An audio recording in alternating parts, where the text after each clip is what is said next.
এক সময়ের পৃথিবী কাঁপানো শাসক চেঙ্গিস খান, যিনি মঙ্গোলিয়ার তৃণভূমি থেকে শুরু করে ইউরোপের দ্বারপ্রান্ত পর্যন্ত ভয়াল ঘোড়ার ঝড় তুলেছিলেন। তিনি ছিলেন যুদ্ধের দেবতা, শাসকের প্রতীক, ইতিহাসের এক কিংবদন্তি। অথচ আশ্চর্যের বিষয় হল, আজও কেউ জানে না তিনি কোথায় ঘুমিয়ে আছেন। এত বড় একজন সম্রাট, অথচ তার সমাধি নিয়ে আজও ঘোর রহস্য। কিন্তু কেন?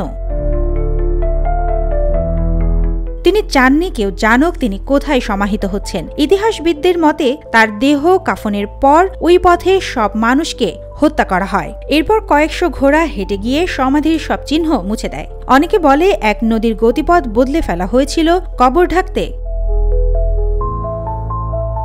2009 সালে ইউনিভার্সিটি অব ক্যালিফোর্নিয়ার একদল গবেষক সিদ্ধান্ত নিলেন এই প্রাচীন রহস্যকে এবার প্রযুক্তির সাহায্যে খুঁজে বের করবেন। স্যাটেলাইট ইমেজ, ড্রোন, এমনকি এআই ব্যবহার করে খোঁজা হয় মঙ্গোলিয়ার বিশাল এলাকা জুড়ে। এই প্রকল্পে সাধারণ মানুষকেও যুক্ত করা হয়। তারা স্যাটেলাইট ছবি দেখে সম্ভাব্য স্থানের দাগ খুঁজতে সাহায্য করেন। একে বলা হয় valley of the Khan's project. কিন্তু কোনো সফলতা মেলেনি।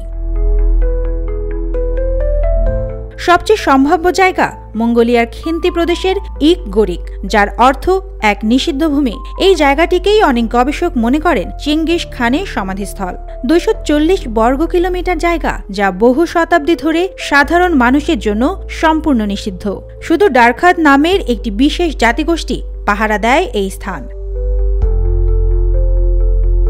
এমন নিষেধাজ্ঞার কারণ হল এই স্থানকে চেঙ্গিস খানের আত্মিক সুরক্ষার জন্য অত্যন্ত পবিত্র মনে করা হয়। এবং এখানেই প্রশ্ন ওঠে, এই নিষিদ্ধতা কি শুধুই বিশ্বাস, নাকি এর আড়ালে সত্যিই কিছু লুকানো?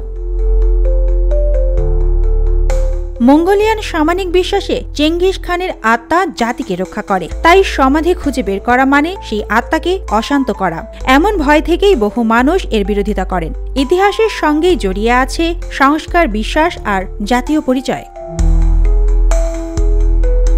যে মানুষ বিশাল সাম্রাজ্য তৈরি করেছিলেন, তার সমাধি কোথায়, এই প্রশ্নের উত্তর আজও মেলেনি। হয়তো বিজ্ঞান একদিন খুঁজে পাবে সত্য, কিন্তু এখন পর্যন্ত চেঙ্গিস খানের কবর ইতিহাসের সবচেয়ে বড় রহস্যগুলোর একটিই হয়ে আছে।